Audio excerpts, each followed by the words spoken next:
Lively Mariah has beaten Mountain Time, Thermostat third, then Guarded Love further back behind those Serenata Gold Knuckle. Whistle Down Wind, Stubby Starkus. Well back in the field was Quick and Handsome, followed by Zoo City Replace, Miscreation, and La Soprano pulled up last. Lively Mariah, ridden by Len Beasley, trained by Brian Guy, in a good finish, has taken out the last race. Number 8, Lively Mariah. Won at this meeting last year, in fact, Lively Mariah, on a heavy track. Lively Mariah raced by MG Guy and Mrs. KM Guy. That, of course, is the wife of Brian. Number 1, Mountain Time, Paul Harvey second. And number 4, Thermostat battled on, ridden by Justin Sheehan. Now, the time in the last race, 1:11:31. Lively Mariah, raced by MG Guy and Mrs. KM Guy. The 5-year-old bay mare by Spectacular Spy out of Lively Tune has now had 18 starts, 6 wins, 2 seconds, 5 thirds. Brian Guy, Rose Hill. Len Beasley, Mountain Time second, trained by Gratzvella Canberra, Paul Harvey. And a Thermostat third by Switch in Time out of Mauritius, Bernie Howlett, Kembla Grange, Justin Sheehan. 1:11:31, the last 636.50. We're standing by for the numbers, but you'll find they will read 814. Lively Mariah, Mountain Time, Thermostat. Will have more in a moment. Lenny Beasley, the winning rider there, and he's a great jockey, isn't he, Lenny Beasley? He just gets everything out of Lively Mariah. Well trained too by Brian Guy. 814 as they hit the line there on a head-on shot at Canberra this afternoon. All right, let's take you back now to Canberra. Live trackside this afternoon has been Michelle Tizard and Hilton Donaldson. Thanks very much, Nick. Welcome back to Canberra. We're joined by Brian Pollock from the Pollock Motor Group, the newly appointed exclusive Audi dealer in this area. Brian, welcome to Sky Channel. Thank you very much. Yes. Tell us a bit about the newly appointed exclusive Audi deal. How did it come about? Well, we were talking with the fellows about different things that we could put in place in our dealership, and Audi came to the fore, and we're very, very happy that that's happened. It's a great mark, and we intend to do good things with it here in Canberra. How many models of the Audi car are there? They have A3, A4, A6, A8, and variants of each of those different models. Why would I buy an Audi over, not that I can afford an Audi, but a beautiful car, but over another similar car, I suppose? Well, you know, they're a great car. They've got a huge reputation in Europe. In Europe, they outsell BMW and Mercedes, and they've a great range of cars out here. And, you know, they've got even more models coming, and we're very, very happy to have gained the franchise here in the Capital Territory.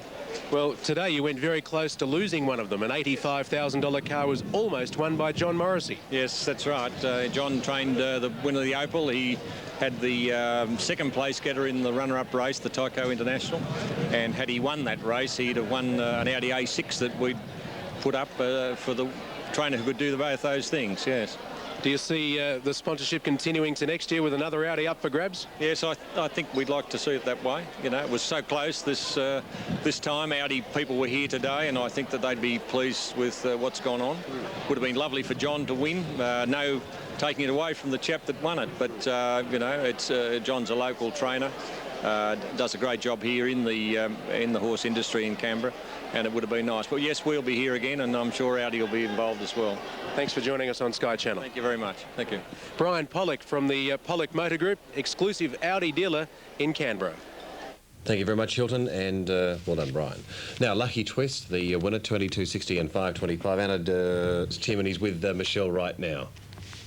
Yes, Nick, I've got a man with me who has said he's taken a lot of money off you in his time. Timothy McGlynn is with me from the casino here in Canberra. Timothy, have you had a great day? I've had a good day, thank you very much. A really good day here. It's good to be in Canberra again, and it's a very good day here. Now, you're a pit boss, I believe, at the casino. I am a pit boss at the casino. I go there and watch the people punt and have a good time and try and keep everyone under control. Tell me about the facilities available in Canberra. Well, it's a pretty good casino, actually. It's not as good as big as Melbourne or Sydney, but Canberra's a good place to come. It's nice and friendly, happy people all the time, and we just enjoy ourselves here in Casino Canberra. And I believe you've taken some money off Nick, haven't you? I have taken a few dollars off Nick occasionally. He gets down there, has a drink and has a good time. He's a very good gentleman, and he's a fellow punter, as we say. Well, good on you. Thanks for being here, Timothy. And we'll go back to the studio now. The Canberra Casino, always a terrific supporter of racing here in Canberra. Back to you, Nick.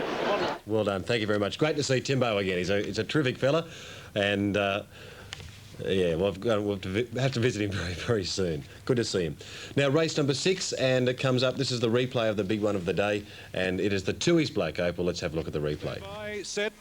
Racing in the Black Opal now, Singer was slowly away and Polly Pepper didn't jump all that well. And Speedweek got away well with Splendid Horse down towards the inside. Uncle James running third, followed by Camarina on the outside. Back on the inside, Sweet Spirit, followed then by Marigo, and the next one was Paris Dream.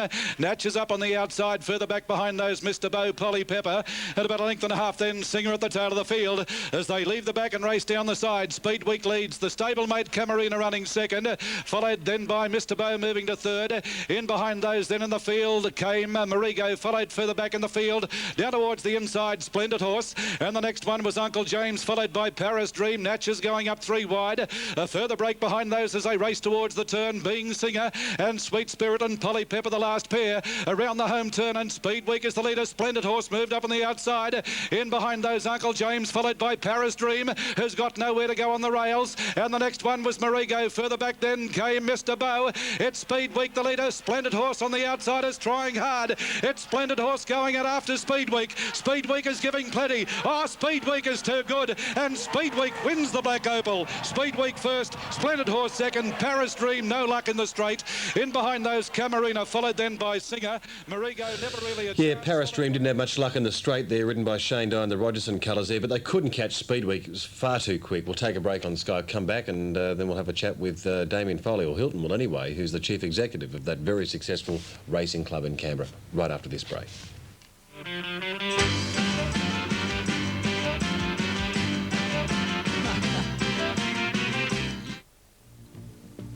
Join internationally successful Group 1 trainer Graham Rogerson in the winner's circle. Rogerson Racing Partnerships have shares in a classically bred 3-year-old by Triple Derby getting sire Oak Ridge from a mare who has already produced 2 winners. Striding Edge is ready to race, and there are 10 shares available at $5,900 each. Call 02 9314 5899 and join Graham Rogerson in the Group 1 winner's circle.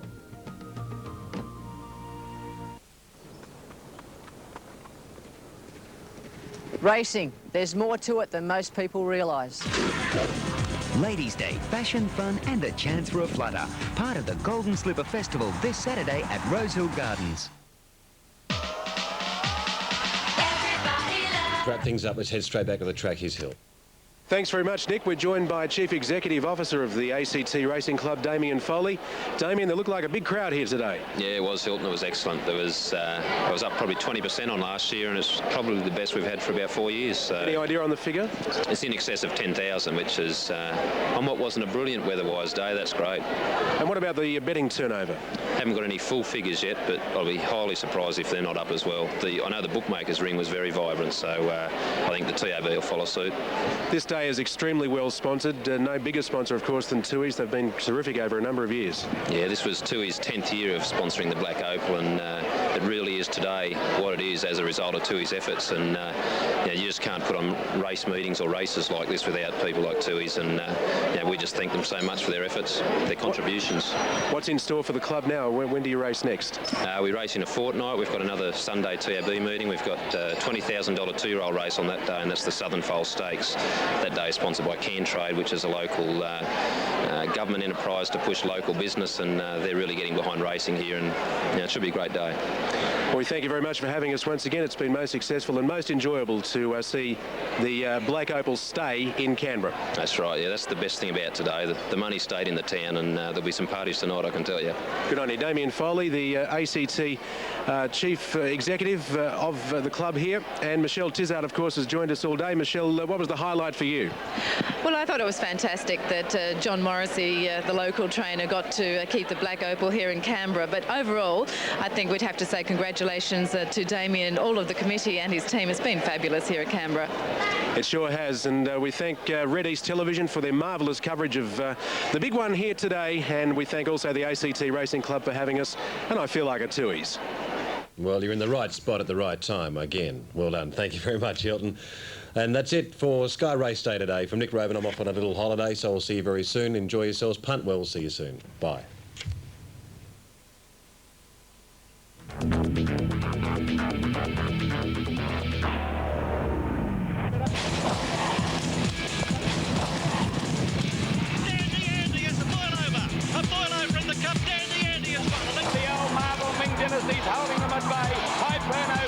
plan to run, Becky. And it's another one to Victoria as Torture races away to win the slipper. Salamander, Hyperno, Salamander. Nearly a dead heat between Hyperno and Salamander.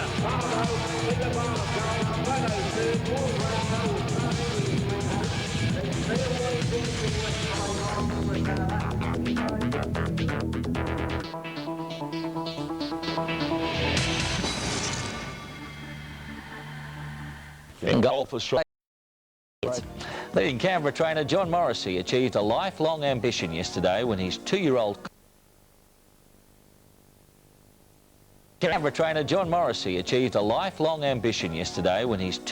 colt Speed Week dashed to victory in the Black Opal. Canberra's richest race had been one of the few local classics that had eluded the Morrissey stable. The Tooheys Black Opal meeting once again proved to be Canberra's fashion day of the year, with a big crowd enjoying the chance to dress up and socialise. The 9-race card attracted capacity fields and huge turnover for the bookies and tote alike. The Tooheys Black Opal saw a big plunge on the Sydney-trained Marigo and Paris Dream. Third in the market was another Sydney galloper in Splendid Horse, who'd recently beaten Speed Week in winning the Black Opal Preview. Despite his impressive second in the Preview, the Morrissey colt took a bath in the ring, going out from an opening quote of 12-1 to start 25-1. That didn't make any difference to his performance as he led from barrier to box. They race towards the turn, being Singer and Sweet Spirit and Polly Pepper, the last pair around the home turn, and Speed Week is the leader. Splendid Horse moved up on the outside. In behind those, Uncle James, followed by Paris Dream, who's got nowhere to go on the rails. And the next one was Marigo. Further back then came Mr. Bow. It's Speed Week, the leader. Splendid Horse on the outside is trying hard. It's Splendid Horse going out after Speed Week. Speed Week is giving plenty. Oh, Speed Week is too good. And Speed Week wins the Black Opal. Speed Week first, Splendid Horse second, Paris Dream, no luck in the straight. It's tremendous. Yeah, I'm happy for everybody involved in the stable. You know, I'm only a figurehead. A lot of people do a lot of work, and it's good for them. The second horse overtook you last time, but and he was coming again. Were you a bit worried? He got to me, yeah. I was a little bit concerned. He got to me, and I was sort of waiting for Paris Dream and Marigo too, the two better fancies. I was sort of half waiting for them to come at me. But my horse really knuckled down. He's a good game racehorse. Speed Week will now be set for the $2 million Golden Slipper in Sydney. On the strength of his run yesterday, he's sure to carry plenty of support from the nation's capital. Morrissey almost made yesterday a perfect afternoon when he narrowly failed to take the new car offered as the race day bonus. To take the car, he had to prepare the winner of both the Opal and the Tyco Sprint. In the Sprint, his runner Kidlat finished second to Zeregal. Melbourne Cup winning jockey Jim Cassidy will miss the Golden Slipper after being suspended for a month. Cassidy's costly ban came after being found guilty of improperly using a whip on star horse Falonte. Jim Cassidy arrived at the hearing armed with evidence and confidence. Yeah, well, it should all be sorted out today, hopefully. Along with trainer Jack Denham and trackwork jockey Troy Phillips, Cassidy faced stewards after it was alleged he improperly used the whip on Falonte in the Chipping Norton Stakes, jabbing it into the horse's neck at least 4 times in the straight. But Cassidy maintained his whip and glove had been tangled in the horse's mane. That's why my hand has come out so far. Why otherwise would I do it? I know what cameras you've got. After comparing the Chipping Norton ride with another on Falonte last year, Chief Steward Ray Murray said the two were like chalk and cheese. But Cassidy, known as the Pumper, replied, "It's my pumping riding style. I think it's probably a good style." Found guilty of improperly using a whip, he was banned for 1 month starting on Sunday. Both Denham and Phillips were cleared of any wrongdoing. Oh, well, it's the way the cookie crumbles. It's not an offence that one would suspect might occur every day, but its frequency around Australia is, you know, has been probably counted on the fingers of your hand. Only 5 months ago, Cassidy made a triumphant return to the top of racing, winning the Melbourne Cup on might and power after serving a 16-month suspension for his part in the infamous jockey tape scandal. This latest setback for Jim Cassidy's career will cost him heavily. There's big money to be made for leading jockeys over the Easter Carnival, and unless Cassidy appeals successfully, he won't be riding in some of the richest races next month, including the $2 million Golden Slipper. The Doncaster, Sydney Cup and Mercedes Classic are also run during Cassidy's suspension, which ends on April 22. The only good news for the day, Might and Power's likely return for Saturday's Randwick Stakes, one of Cassidy's last rides for the carnival. Matthew White, 10 News. Australia's Anna Wilson has won the Discovery 3-day... Favourite